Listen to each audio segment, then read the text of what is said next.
Hey guys, Eric from Team Rec here. We're with Jacob.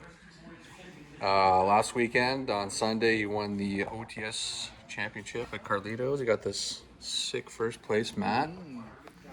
Oh, shout out the token. Shout out to the token. All right, classic token. You may have seen this before on previous videos. Anyway, I'll kind of leave it to you. What did you play? So I played How'd you do? Artmage K9, or as I like to call it, Artmage. Okay. What do you like about the deck compared to, some more popular choices? Well, I don't like playing meta decks, but I like doing well at locals. So I always mix a bad archetype with a meta archetype, and hopefully it works out. Thankfully, there's a lot of synergy between the Fart Mages and the K9s, and yeah.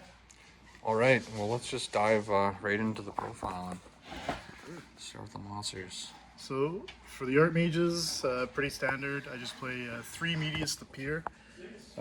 Feels really bad to normal summon, feels really good to additional normal summon. Played 2 Power Patrons. The Owl is the best card on the deck, but you don't really want to see it all the time. 3 Grifflairs, because he is a level 5. He just energizes really, really well with the K9s. 2 Lateras. This is the card in the deck that lets you recycle all your resources. It extends your plays really, really well. And 1 Finmel, which is probably the most powerful card in the deck. For spell and traps, pretty straightforward. We just went with 3 field spell, 3 alterations, which are basically like Rhodas. I went with 2 assault, which is your searcher for Medius the Pier. Also gives you an Artmage name on board, which lets you summon any of your Artmages, so even if it gets ashed, you can still kind of play through it a little bit. And 1 Succession, and 1 Trap. Thought about cutting the Succession just because I usually never use it, but I think it's pretty mandatory in the deck, pretty needed, because it is your only way of recycling your graveyard if you do end up in a pickle. And the Trap is pretty powerful because it's a non-target pop, so. That's it for the Archmages.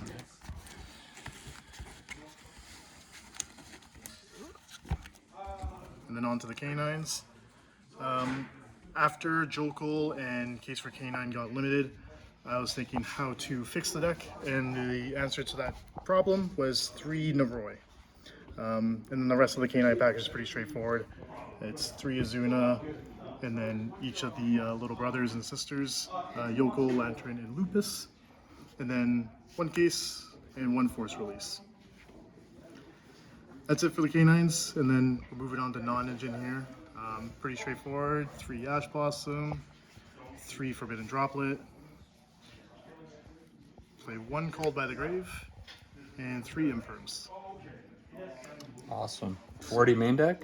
42 in the main deck. 42. 42 Gotta love to see it +2. One recommendation I would make if you did want to cut it down to 40 is I would actually cut out 1 Assault and 1 Latera. Okay. That way you just make it a clean 40. Assault and Latera are both pretty searchable in the deck, so you could go without those. I saw some questions about 3 Naroi. Do you stand by that? Is that too many normal summons, or? I stand by the 3 Naroi because Naroi is always going to be your normal summon, and Medius should always be your additional normal summon. Okay. Right?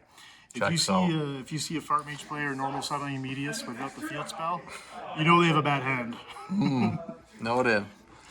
On Extra to deck? the extra deck, I play 2 Deactress. He's just an Omni-Negate on field, and when he's destroyed, he recycles your Medius from anywhere but the grave, so he's pretty powerful.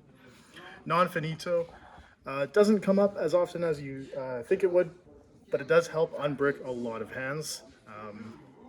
Especially something funny I do is sometimes use a Nib token in Assault to actually go into non-Finito. So it's just a funny way to kind of have somewhat of a board through Nibiru. 1 Nerva, the Power Patron. If you could get to him, he pretty much wins you the game once you get there.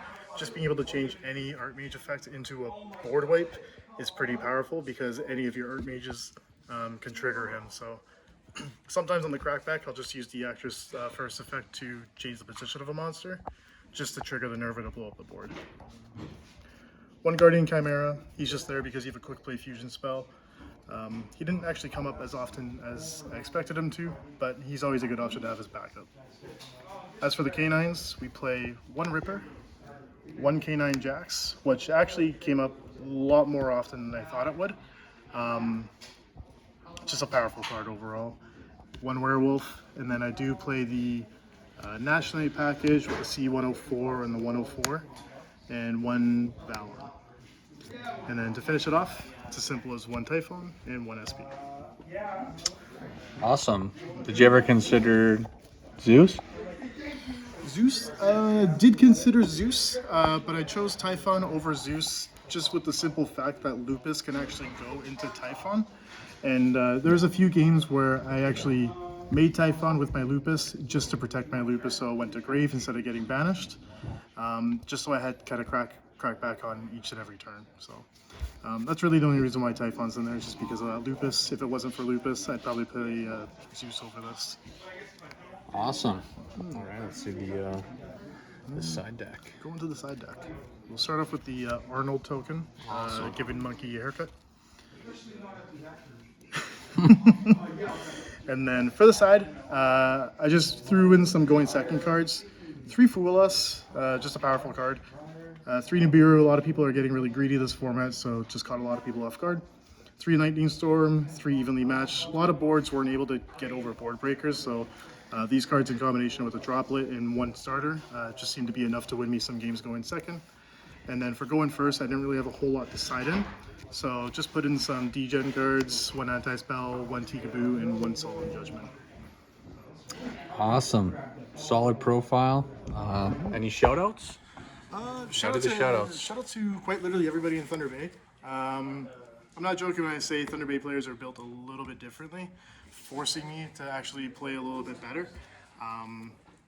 Shout out to Basil for playing Yu-Gi-Oh with me every single lunch. We work together and we spend our lunch breaks playing Yu-Gi-Oh in the office. And Allegedly. yes, Off of work time. off of work time. All that, yes, yeah. Yes, I'm not getting paid to play We'll Yu-Gi-Oh. preface it with that. But no, just shout out to everyone in Thunder Bay for helping me become a better player. Awesome. Well, again, great job and congrats on the invite to this summer's NAWCQ. Perfect. And yeah, we'll see you there. And more to come, guys. We got some more profiles from the other OTS championships.